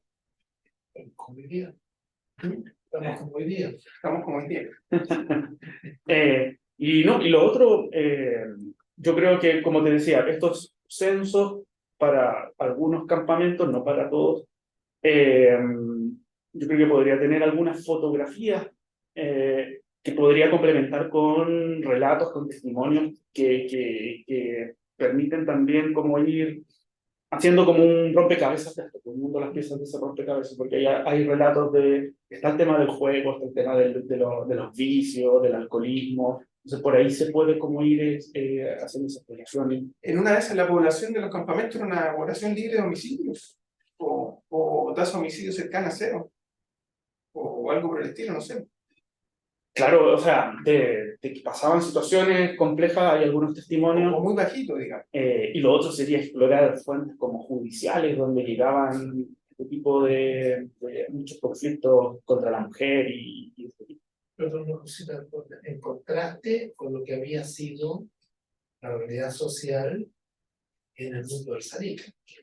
Por Era ejemplo, muy violento, muy buena referencia. muy violento. La vida cotidiana, no me refiero a la violencia social y política, sino que la vida cotidiana. Bueno, Claro, en el salitre era acuchillar y la Así es, eran choros. Sí, bueno, acá también está todo el tema de los campamentos los primeros años, policías pagadas directamente por la empresa, entonces ahí cambia un poco el foco, ¿verdad? Los trabajadores a lo mejor no van a poder resolver sus conflictos ahí directamente porque aparece la policía y bueno, toma carta en el asunto y le responde a la empresa. El grupo de Suber, que era sumamente regimentado, muy controlado por la empresa. Ahora, sobre otros casos como estudiar el tema de la morbilidad, yo también tendría que creo que al ser campamento hay algunas fuentes que me podrían abrir como la posibilidad de ampliar y explorar eso para fortalecer el análisis de la parte de salud. ahí te anotáis un poroto porque normalmente uno recurre a mortalidad porque las estadísticas son mejores. claro. Normalmente de movilidad no hay. Entonces, si tienes, tremendo aporte. Claro, sí, hay algunas cosas y algunos informes médicos también que podrían, pero claro, las fuentes sobre mortalidad son tan potentes que uno también prefiere a veces descansar mucho en esas fortalezas de las fuentes, pero hay que hacer el otro camino, pues, es un camino que va a tener que mezclar las fotografías de momentos con el complemento de fuentes cualitativas para poder dibujar un boceto de esto, pero yo creo que se puede y algo que podría perfectamente explorar, como también, bueno, hacer el trabajo en el caso de la estatura. Ahora, también me pasó lo mismo con un poco estatura, o sea, encontrar fuentes de un grupo específico de trabajadores de estatura, también puede que un poco la emoción de tener esa fuente, las características del hallazgo de esa fuente, que también fue como muy fortuito, entre medio de un archivo polvoriento, abandonado, con palomas, ratones muertos, entonces era como una mina de oro para mí en el fondo. También puede ser trabajado de otra manera y, claro, sacar en este caso a las mujeres que hacen son pocos casos los que tengo y los años iniciales también tengo pocos casos. Ahora, igual tengo pendiente hacer una revisión sobre eso porque las fichas de los que tomé los datos, yo hice una revisión como de 4.000 fichas para sacar esos datos y quedaban más fichas. O sea, hice una revisión muy superficial de las otras que quedaban, pero claro, podrían haber algunos casos más ahí que podrían ampliar un poco, pero independiente de eso, de la debilidad que podrían tener por cantidad de la muestra, la debilidad de la muestra, igual yo creo que también se van homogeneizando con la evidencia que tú descubriste también con los trabajos de los... Sí, no, increíble. Y por lo tanto es como desde un lado distinto llego como a resultados parecidos con toda esa fragilidad de la fuente que encontré, entonces lo considero que es valioso poder trabajarlo así. También los datos que tengo me permiten hacer, pero no son tampoco cosas concluyentes, diferencias de regiones, algunas cositas que van por ahí que son interesantes. Sobre lo del índice de desarrollo humano, sí, fue algo que voy a tener que atreverme a hacer y que lo conversaba con Mario, que en algún momento cuando veíamos el cuadro y la tabla que me sugirió hacer él también, quedaba como esa sensación. Y, claro, no era un estudio, porque las características me lo llevaban a dirigir de esa forma en un estudio comparativo, pero igual voy a tener que hacer las comparaciones. En el fondo, los estudios de bienestar y todos estos procesos de recopilar información, crear metodología, indicadores, van para allá.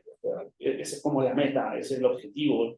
Y por lo tanto es algo que voy a chequear en Prados de la Escosura y ver por qué puedo hacer, sobre qué podría trabajar y si no, bueno, explorar en base a lo que yo tengo y empezar como a hacer este filtro haciéndome esas preguntas, o sea, ¿cuáles son los indicadores correctos? Si me permiten interrumpir esta parte, yo creo que es igual es una labor que no puede ser, son decisiones que no pueden ser tomadas solo por un investigador. Eso va a responder a una serie de convenciones y acuerdos de todo el gremio. Todos los que están trabajando sobre el bien. Porque al final de cuentas hay que asignarle, atribuirle un porcentaje de ponderación a cada una de estas condiciones. Esto de IDH es bien como Claro, cuestionable, no sería un tercio, sería demasiado caprichoso. O sea, vamos a tener que ir pensando en qué participación relativa le damos a cada uno de esos indicadores dentro de algo así como un IDH expandido. Pero es la idea, yo creo que es importante. Sí, el Leandro agregó el índice, ¿cómo se llama? Democracia liberal, se llama índices, pero de participación política.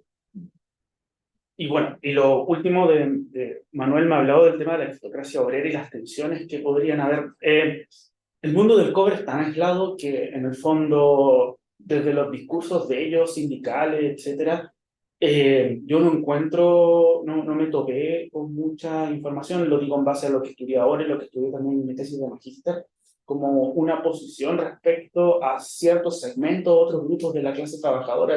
Me encontré con algunas cosas sobre los contratistas. Ahí el tema interno es tan cerrado que el tema interno los lleva a tener como esa mirada que se maneja por conveniencia. O sea, ellos se sienten representantes de los intereses nacionales frente a los norteamericanos dueños de la empresa. Hasta lo que te dijeron cuando fuimos a hablar con la Confederación de Trabajadores Pobres, tuvimos una reunión con ellos.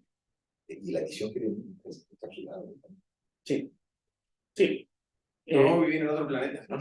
Y ellos se comparan sí mucho, el discurso ve el tema de los empleados. Para ellos su referente, desde el punto de vista del discurso también y desde el punto de vista de la percepción de ellos, que los empleados tienen beneficios, tienen un estatus mejor, ya tienen las mejores casas, sus casas están pintadas, las casas de los trabajadores no, tienen acceso no sé, a clubes para jugar bowling y los trabajadores no, ya, y los norteamericanos también, cuando están los norteamericanos tienen canchas de golf en el desierto y los obreros no pueden. Entonces, ellos miran más hacia allá. Ahora, la estrategia de los ferroviarios es distinta. Perdón, un pequeño alcance. Mi tesis llega hasta 1973. Sí. Y ahí tienes al cierre de tu tesis un mega acontecimiento que te permite observar la percepción que otros gremios de trabajadores pueden haber tenido de los mineros de mangan, minería, cobre, sobre todo a partir de las movilizaciones de la gente del teniente, ¿ya? Contra el gobierno de Allende. Era la nacionalización del cobre, la ceremonia del 7, me parece, de 1971, se hizo en Rancagua. Allende fue a Rancagua. El país, los trabajadores del cobre, incluyendo los mantenimientos, decían sólidamente del lado del gobierno de López. No así en 1933. Porque yo soy viejo y soy contemporáneo, aunque era muy joven en la época.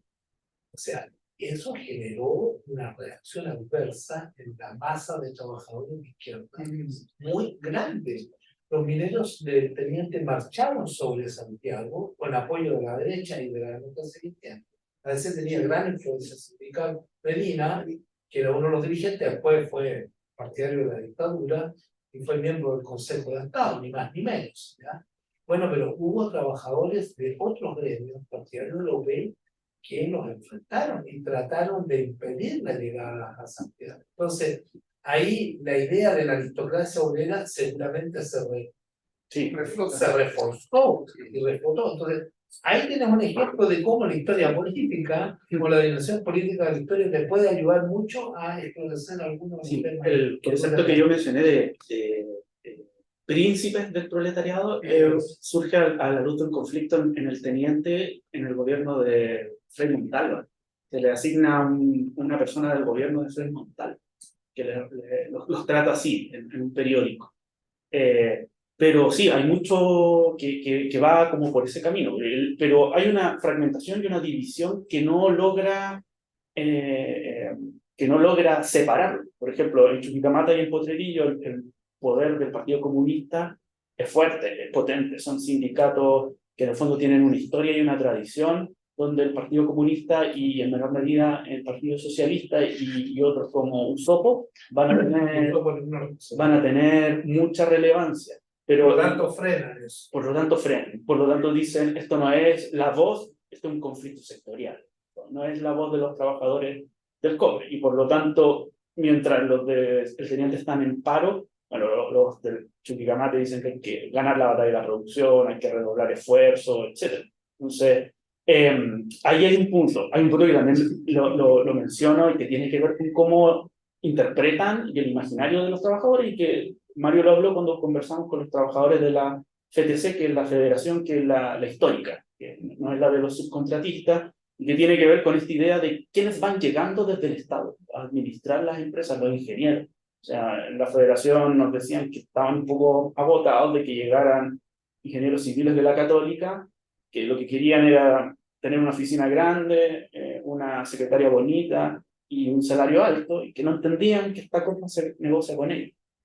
Entonces, esa visión también me la repitió en su momento el profesor Zapata cuando me relataba del caso de Chuquicamata, y que les daba lo mismo si llegara un tipo del PC a Chuquicamata. Si era un ingeniero que no entendía cómo era el mundo minero, el propio sindicato PC de Chuqui le iba a poner los puntos sobre la I de cómo se administra una empresa donde el sindicato de trabajadores es tan potente. Entonces sí, pues esas divisiones, claro, la influencia de la política, sobre todo con nacionalización, y chilenización va a ser, ahí se puede apreciar. Ahora, el punto es como más para atrás como que es más difícil hallar eso y el referente son los empleados. Ahí sí hay un discurso potente. En el mundo de los ferroviarios hay diferencias internas fuertes. O sea, los sindicatos de fogoneros y de trabajadores de maestranza, maquinistas, etcétera, son un mundo distinto del mundo de trabajadores de vía y de transporte. Y Rechazo demuestra un poco eso, como los comportamientos son distintos, y que si maestranza no se suma a la huelga, no hay huelga, o la huelga fracasa, ¿ya? O sea, la huelga ferroviaria depende de que la federación en Santiago, de que la federación Santiago-Oval se sume, y que en Valparaíso también sea Varón la que se sume. Entonces, hay mucho de eso, de esas visiones tensas desde el punto de vista de lo sindical, desde lo político. Y desde afuera, claro, pues también hay una imagen de lo que representan los trabajadores del cobre, pero en algunos trabajos como de algunos chicos de Lusais, se me olvidó el nombre de Oscar, el apellido no recuerdo, él trabaja en la calera, ahí vienen algunas referencias de lo que era trabajar en el cemento y cómo ellos veían que trabajar en el cobre a lo mejor era... Trabajar ya en el cemento era bueno para ellos, les daba un estatus, pero el cobre era otra cosa. Pero claro, es un trabajo que también hay que hacer sobre cómo se ve. Yo podría trabajar más las tensiones internas que se dan entre los sindicatos, entre su relación con la CUT, como los ferroviarios tienen un vínculo más fuerte con la CUT, sienten más, hay más apoyo que lo que es la CUT para los trabajadores del cobre. ¿Ya? Eso sí es una realidad y se puede estudiar y podría ser un complemento de lo que el profesor Gres me acaba de decir y que tomo esa parte. Sí, pues yo, sí, en algún momento, cuando se inicia esta tesis, yo quería explorar esa opción en base también al análisis de la formación de los sindicatos, el conflicto, la huelga, y desde ahí dar ese salto, pero bueno, hubo una tesis que también se hizo entre pandemias, entre cierres de bibliotecas, y eso un poco afectó como ese camino y priorizamos en un momento el que tenía un abundante material para el estudio del bienestar que me permitía hacer esto. Y que para el caso del mundo ferroviario había un desafío gigante porque es un movimiento muy fragmentado y en el fondo había que tomar decisiones y explorar fuentes como para decir, bueno, ¿cuál es la voz representativa de los ferroviarios? Que son trabajos que yo siento que en muchas investigaciones del mundo ferroviario no se meten tanto como en estos dilemas. Todavía siento que hay ahí un vacío que yo no pude llenar, pero que también siento que todavía no está completamente analizado. ¿Qué pasa con los ferroviarios después de la huelga del 36? Como que aparecen algunos trabajos, Felipe Delgado toca algo, pero para los de San Bernardo, muchos de los trabajos tienen que ver más que nada con la parte patrimonial y con la parte de identidad de los trabajadores ferroviarios. Pero es un trabajo de Valdivia, otro trabajo de Temuco, otro trabajo de Talca, y por lo tanto siento que es un segmento de trabajadores que al cual todavía falta como estudiar esta parte como sindical.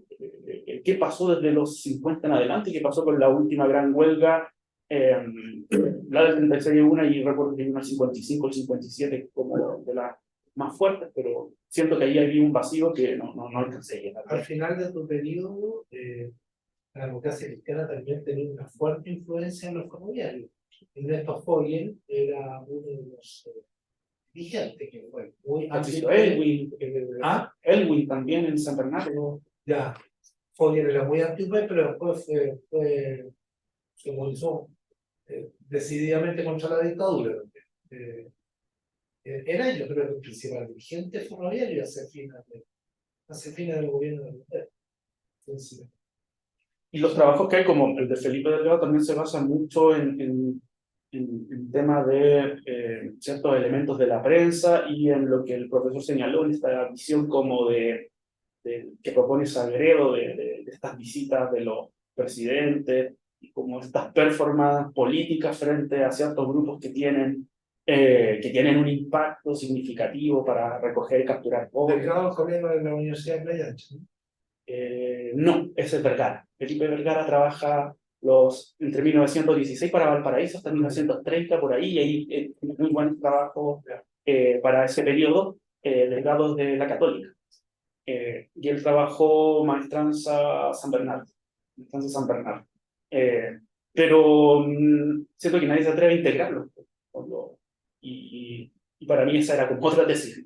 Y por eso tuve que cortar y tomar una decisión en aquello. Y bueno, sobre la pregunta del profesor Gress también del tema de la equidad de género, bueno, sí, pues, es algo que se puede reflexionar, es algo que puedo incluir, que se puede analizar, algo lo que yo quería mostrar un poco era hacerle como la diferencia en el sentido de que el trabajo minero era claramente mucho más masculinizado que el trabajo ferroviario, donde por lo menos habían como algunos espacios donde iba a haber presencia femenina, y que las fuentes también constatan eso. O sea, no es algo que yo venía con esa premisa y que iba a intentar forzar ya la evidencia para que ocurriera eso. O sea, las entrevistas, los testimonios, muchos de los trabajos que se han hecho en torno a recoger discursos se hacen en base a mujeres, esposas de trabajadores ferroviarios, a hijas de trabajadores ferroviarios, exfuncionarios de trabajadores ferroviarios. Entonces, ahí había un material que creo que no podía tampoco pasar por alto, más allá de que obviamente lo que propone el profesor Gress es pertinente de hacer. O sea, en el fondo son trabajos que en sí tienen una carga de presencia masculina altísima y por lo tanto no tengo que forzar tampoco mucho el análisis sobre eso. Pero hay un tema que yo creo que es interesante para lo que plantea Sergio, y es que el tema geográfico y territorial condiciona mucho el predominio de la masculinización en el caso de los campamentos mineros. Y en cambio, en la maestranza y las estaciones ferroviarias, el hecho de que entran muchas más mujeres con educación al mundo de los empleados de ferrocarriles favorece mucho más, digamos, una cierta apertura del proceso. Pero en el mundo de los campamentos mineros es extremadamente más masculinizado, el mundo es un mundo más cerrado. Sí, y hay que verlo también dentro de la perspectiva de lo que genera la industria, como por ejemplo la ferrocarril, que en el fondo muchas mujeres vendiendo afuera, y la idea de la cultura, porque en el fondo la idea de una cultura ferroviaria implica también la familia, las mujeres, y por lo tanto ahí como que me parecía pertinente hacer como esa diferencia, que en el mundo minero de Frentón no está. O sea, no existe para nada esa opción. O sea, la llegada de mujeres lo más, algunos puestos administrativos del mundo de los empleados, pero dentro de mina no, manejo de explosivos no, o sea, nada que pueda en el fondo destruir esta imagen del minero fuerte, ya, que es la que está presente en el trabajo. De hecho, las mujeres no pueden estar presentes en los yacimientos mineros porque hay golpes, por mala suerte. Lleva accidentes. Con los barcos. Así es. No, el mito de la mala suerte. Sí. Sí, y bueno, con las preguntas del profesor Matus, no creo que se pueda establecer como algo, como un comportamiento que me permita identificar que en el fondo cada vez que hay un aumento de salario implica eso también un aumento de beneficios sociales. Creo que es difícil establecer, es como una regla como general. Muchos de estos se mueven por cosas que tienen que ver también con la pregunta que me estaba planteando, con la pregunta número 2 y con la pregunta número 3, que tienen que ver con situaciones específicas, sobre todo en el mundo ferroviario, o sea, perdón, en el mundo minero del cobre, que van pasando. O sea, crisis como la de 1929, que se empieza a sentir en el cobre desde el año 31, obligado a tomar medidas importantes desde el punto de vista de la fuerza laboral, objetivos políticos que se quieren, o sea, de política empresarial, que los norteamericanos quieren mantener, quieren moldear una mano de obra, le obligan a ir cediendo cosas, para poder hacer esa meta, de tener una mano de obra leal, fiel, etc. Entonces, en algunos casos uno puede identificar cómo esas cuestiones van siendo sincrónicas, pero en otros momentos no. el debate o la discusión en el fondo para los trabajadores después de los años 50 termina siendo más que otros beneficios sociales el salario. Pero yo he ido a lo concreto para simplificar esa pregunta en una. Y es que da la impresión, y yo no sé si te quedas con la misma impresión, que Ferrocarril fue expandiendo su regalía y su beneficio a sus trabajadores, pero era una empresa que estaba cada vez más desfinanciada y Claro. lo hacía con un horizonte de prescriptivo muy cercano, o sea que en algún momento iban a quebrar y todo eso estaba montado en el aire. En cambio, era la gran minería del cobre, sí pudo seguir aumentando, pero claro, también tiene un límite, Sí, que es la de mientras estén contratados. no, eso sí, sí, es algo que se logra ver y que va de la mano también con lo que te decía. O sea, hay coyunturas, hay hechos donde queremos una fuerza laboral leal que tenemos que capacitar, porque en el fondo eso es lo que también buscan, cumplir con objetivos de eficiencia económica y por lo tanto son trabajadores cada vez más capacitados y por lo tanto hay que cuidarlo, no llegar y cambiar uno de estos y por lo tanto los beneficios sociales vienen por ahí. Y muchos de los trabajadores que salen o que son despedidos también tienen que ver porque no se comportan de acuerdo a eso. No solamente, no lo digo una cuestión de control social, sino que también bajo la idea de eficiencia económica, porque aspiran a tener tipos que lleguen a manejar a la hora las máquinas que no se pueden dejar sin manejar. Y por lo tanto ahí necesitas ir capacitando y eso va reflejando un poco los principios de eficiencia que la empresa tiene y que va de la mano con que te va a dar beneficios sociales, beneficios de ingresos que, claro, en el caso del mundo ferroviario, la expansión del beneficio está cada vez más limitada por las debilidades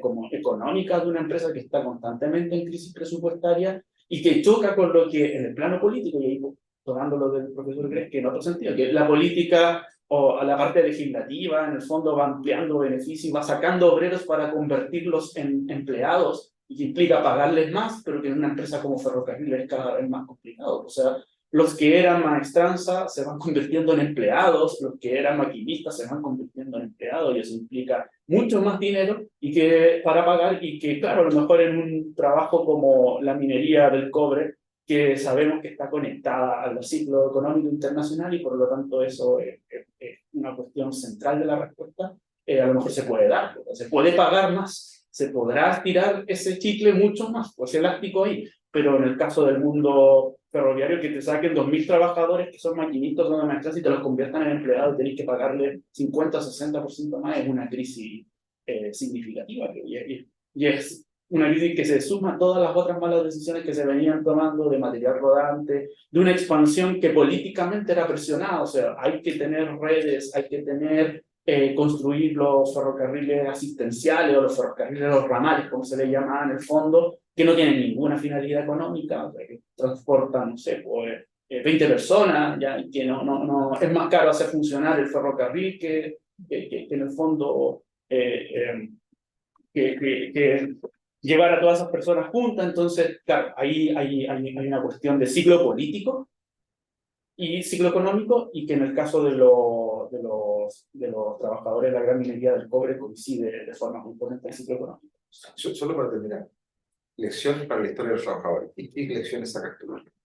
Yo creo que es fundamental, como en algún momento se mencionó y en los comentarios que también el profesor Gret me puso ahí, de que bueno, todo está, los trabajadores están insertos dentro de un sector productivo que determina claramente su bienestar, y este bienestar hay que relacionarlo con otras dinámicas que van desde el punto de vista social, desde el punto de vista político, o sea, cómo ellos construyen capacidades de presión o de negociación o construyen sus sindicatos, también tiene que ver mucho con el sector productivo en el cual están, y el bienestar es una buena amalgama como para poder ir tratando esas dos visiones. Yo creo que no es pertinente caer en lo que dije en el inicio, o sea, generalizar en base a un puro indicador o en el fondo sacar conclusiones totalmente maximizadoras o minimizadoras en base a un puro indicador,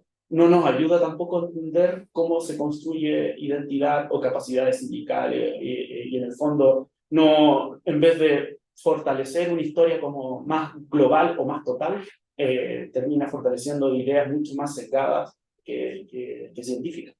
Y creo que por ahí va. A lo mejor no lo expliqué bien con palabras, pero creo que en el fondo puede ser un buen pegamento, no solamente desde la historia social y económica, sino que también de lo político. Y la idea es como buscar eso, buscar una mirada de historia total, asumiendo que nunca es posible, de que nunca va a ser total como el concepto mismo, pero que es necesaria. Y que los errores que se toman en materia de estudios de bienestar son recurrentes y son significativos. O sea, vamos a encontrar trabajos donde se estudia una variable y sobre esa variable se sacan conclusiones como determinantes y absolutas y que se imponen por décadas, por medio siglo, explicando un aumento salarial que duró 10 años, 5 años, etcétera. Y sobre ella se construyen clasificaciones, etiquetas, y por lo tanto creo que eso es un error. Bien. Creo que ha dado suficientes respuestas a las inquietudes y interrogantes de la comisión. Por lo tanto, pienso que podemos pasar a la segunda parte del examen. En este caso, le pedimos que se retire el tesista y quien está con público, unos breves minutos para deliberar, ¿sí? Y después pueden pasar a la sala para Hay que sacar también a Ignacio. la